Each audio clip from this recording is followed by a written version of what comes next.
As you could probably tell by my username, I like alligators, so of course I'd love to be able to build an alligator deck in Yu-Gi-Oh! Too bad there aren't any good ones. But let's take a look at them anyway. One of the first cards that might come to mind is Alligator Sword. I mean, it is one of the cards that Joey used in the original anime series. Hey, this mighty lizard man can swing a sword so fast that it's more than the speed of sound. Well, get ready for some betrayal because this classic card has such cringy flavor text because we didn't get it in English until the World Championship pack in 2010. And on top of that, this thing isn't really even an alligator. The Japanese name is Wyvern Warrior. Wait a minute, it's actually an earth beast? A beast? This monster is an absolute sham. But I mean, at least he gets a pretty cool fusion with Baby Dragon to become Alligator Sword Dragon, which basically has flying, being able to attack directly if your opponent only controls earth, water, or fire attribute monsters. Well, cuteness of this card aside, let's actually get the show on the road with Toon Alligator. This one actually counts with its Japanese name and the fact that it is a water reptile. And yeah, it really does look like an alligator monster straight from the cartoons. As expected, we got this in Starter Deck Pegasus because he used it in the original anime.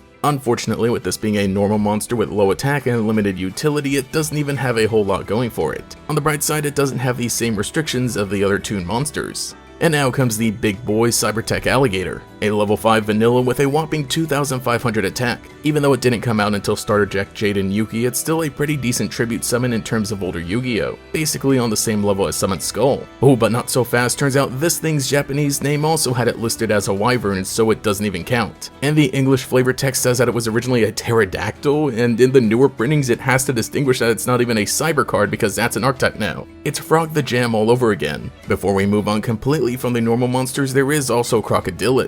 Finally, another water reptile just the way that Sobek intended. This one is a crocodile, but I feel like it counts. Alligators, crocodiles, and gharials are all cousins and deserve an equal amount of love. Although there isn't really much more to say about Crocodile because it's only slightly better than Toon Alligator. Surprisingly, it did basically nothing in the anime because Mokuba summoned it against Yugi.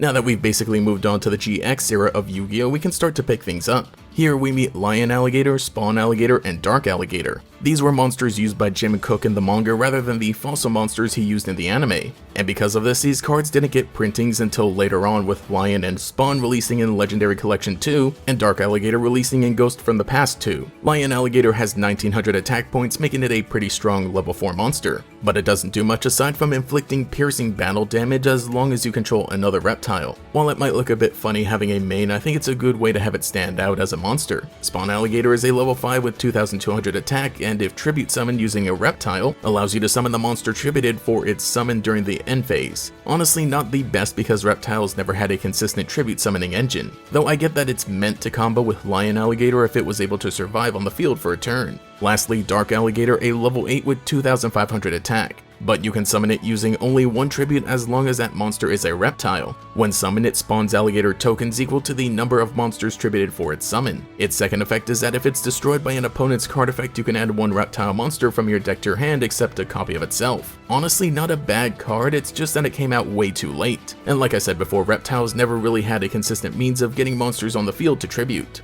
Maybe nowadays there are some things you could put together to make a decent deck with this, and really it was meant to combo with the Reptia egg in the first place, which was also used in the manga and itself takes 2 turns to do anything. But once you get Dark Alligator on the field, then what? Sure, it's a big enough monster that can bring out tokens and replace itself when it's destroyed, but it's not really a win condition kind of card. These guys would have been a decently fun deck during the early days of Yu-Gi-Oh! GX, but because they were manga exclusive, it just took too long for them to get printed in paper, so they were never really given a chance. When they finally print Alligator Baby, then maybe we'll have all the pieces we need. Later on, with the release of Dimension of Chaos, we would get the Gradle archetype. Thematically, these are a bunch of slimy aqua monsters that are aliens who have crash landed on the Earth. But they're not related to those aliens. No, we don't want anything to do with them. The point is that Gradles are made of slime, so they're able to take the form of other creatures. As we see in the artwork of the trap card Gradle Parasite, one of them attacks Crocodile, resulting in the monster Gradle Alligator. See guys, I told you it was worth mentioning Crocodile, it all came together in the end, it's like poetry, it rhymes. Anyway, Gradle Alligator isn't a reptile monster because it's still actually an alien, but it's a cool looking dude and it's part of a neat little archetype.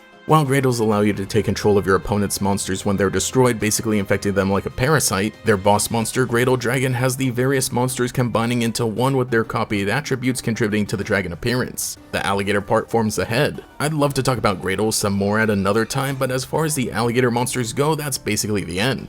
There are some other great monsters that are crocodilian adjacent, like Animadorn Darkosaur and Ravenous Crocodragon Archithus, but with the fact that they're not reptile monsters and don't have alligator in the name, I'm not sure whether to count them as part of the main bunch. I still do love these monsters, especially as a filthy dinosaur player. Oh yeah, there is also Yowie, which is like a croc mixed with an ant, though I have no idea what's going on here. It's got a funny once per duel effect that can skip your opponent's draw phase, which I'm sure could be cheesed into some interesting plays, but I really don't want to keep looking at this thing. You can check it out for yourself. But please be careful when googling Yu-Gi-Oh! Yowie. So that has been every alligator monster in the game of Yu-Gi-Oh! Definitely not a coherent archetype, and if Konami ever decides to try and make it one, those Wyvern brothers are gonna cause some trouble. But they still are some of my favorite little dudes. Though I hope we can get even more so that I can just keep collecting them. Out of the monsters discussed today, let me know which one is your favorite, and if you have any ideas for new alligator cards, drop it in the comments below. Also, thank you so much for getting the channel to over 1,000 subscribers, it means a whole lot. This was meant to be the 1,000 subscriber special if that wasn't clear.